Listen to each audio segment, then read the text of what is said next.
Hello friends, ഒരു ശില്പിയാകണമെന്നുള്ള എൻ്റെ വലിയൊരാഗ്രഹത്തിൻ്റെ ചെറിയൊരു ചുവടുവയ്പ്പാണ് ഈ കാണുന്ന ഫ്ലോറൻസ് നൈറ്റിംഗേളുടെ സ്റ്റാച്ചു. ഫ്ലോറൻസ് നൈറ്റിംഗേളുടെ ഒരു സ്റ്റാച്ചു ഉണ്ടാക്കിയാലോ എന്നുള്ള ഐഡിയ പറഞ്ഞു തന്നത് മുതൽ ഈ ഒരു സ്റ്റാച്ചു ഈ ഓഡിറ്റോറിയത്തിൽ കൊണ്ട് വെക്കുന്നത് വരെ എൻ്റെ കൂടെ എല്ലാ കാര്യത്തിനും സപ്പോർട്ട് ചെയ്ത് നിന്നത് എൻ്റെ ഫ്രണ്ട്സാട്ടോ. അതുപോലെ ഈ ഒരു സ്റ്റാച്ചു നിർമ്മിച്ച് തീരുന്നത് വരെയുള്ള സർവ്വ ചെലവുകളും വഹിച്ചത് പ്രിൻസിപ്പൽ മാമും അതുപോലെ മാനേജ്മെൻറ്റും കൂടെ കൂടിയാണ്.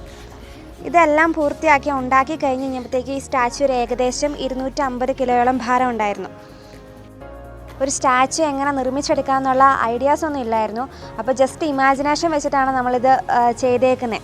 അപ്പോൾ ജസ്റ്റ് ഇമാജിനേഷനിൽ പറഞ്ഞാൽ ഇങ്ങനെ നമ്മളിങ്ങനെ കൂട്ടി യോജിപ്പിച്ചെടുത്തിട്ട് കൈയും കാലും ഫേസും ഒക്കെ ചെയ്യാമെന്നുള്ള ഒരു ഇമാജിനേഷൻ്റെ പുറത്ത് ചെയ്ത് തുടങ്ങിയതാണ്. അപ്പം എല്ലാം കൂടെ കൂട്ടി യോജിപ്പിച്ച് കഴിഞ്ഞ് കഴിയുമ്പം നല്ല ഉറപ്പോട് കൂടിയിരിക്കുന്നൊരു പദാർത്ഥമാണ് പ്ലാസ്റ്റർ ഓഫ് പാരീസ് എന്ന് മനസ്സിലാക്കിയിട്ട് അതുകൊണ്ടാണ് നമ്മൾ പ്ലാസ്റ്റർ ഓഫ് പാരീസ് ഇതുപോലൊരു സ്റ്റാച്ചു ഉണ്ടാക്കാൻ വേണ്ടിയിട്ട് തിരഞ്ഞെടുത്തത്.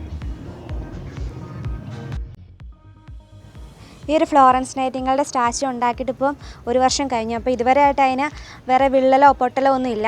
അപ്പം ഈ പ്രാവശ്യം ജൂനിയേഴ്സിൻ്റെ ലാമ്പ് ലൈറ്റിങ്ങിൻ്റെ സമയത്ത് ഒന്നുകൂടെ പെയിൻറ്റൊക്കെ അടിച്ച് കുറച്ചുകൂടെ മെന പണിയാൻ ഓർത്ത് ഇതിനകത്ത് കുറച്ച് ഞങ്ങൾ അവിടെ ഇവിടെയൊക്കെ ഒന്ന് ഷേപ്പാക്കി എടുക്കും, ഒന്നുകൂടെ പെയിൻറ്റൊക്കെ അടിച്ചെടുക്കുകയാണ്. ഞങ്ങളൊരു കാര്യം ചെയ്തു തീർത്തപ്പോൾ മനസ്സിലായ ഒരു കാര്യമാണ്, നമുക്കിപ്പം ഒരു കാര്യം എന്തെങ്കിലും ചെയ്യാനായിട്ട് നമുക്ക് ആഗ്രഹമുണ്ട്, പക്ഷെ നമുക്ക് അതിനെക്കുറിച്ച് ഒരു ഐഡിയ ഇല്ല. അത് ചെയ്യാനായിട്ട് ആ ഒരു മേഖലയെക്കുറിച്ച് ഒരു ഐഡിയ ഇല്ലെങ്കിൽ പോലും നമ്മൾ ശരിക്കും ആഗ്രഹിക്കുന്നുണ്ടെങ്കിൽ, നമ്മൾ ശരിക്കും ഇമാജിൻ ചെയ്യുന്നുണ്ടെങ്കിൽ ആ സംഭവം അത് നമുക്ക് ചെയ്യുന്നതിനുള്ള ഓരോ അവസരങ്ങൾ നമ്മളെ ഇങ്ങോട്ട് തേടിയെത്തും. അതുപോലെ ഇമാജിനേഷനും പ്രെയറും പിന്നെ അതിന് വേണ്ടി നമ്മൾ വർക്കും കൂടെ ചെയ്ത് കഴിയുമ്പോഴത്തേക്കും ആ സംഭവം നമ്മൾ ആഗ്രഹിക്കുന്ന എന്ത് കാര്യങ്ങളും നമുക്ക് ചെയ്തെടുക്കാനായിട്ട് പറ്റുമെന്ന് മനസ്സിലായി.